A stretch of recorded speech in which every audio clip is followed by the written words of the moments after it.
हाय नमस्ते प्रणाम। बहुत भावुक, बहुत सुंदर, बहुत दर्द भरा एगो हम बेटी के विवाह के गीत लेके आई बनी। तो सुन के बताई लोग कैसन लागल है।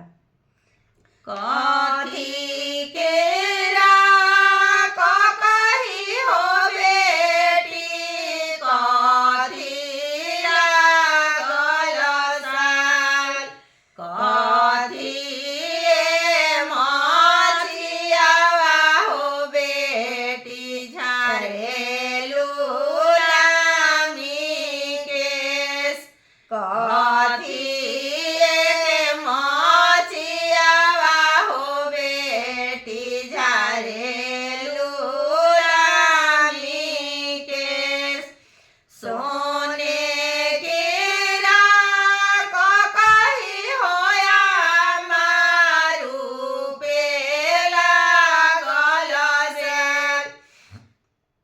सोना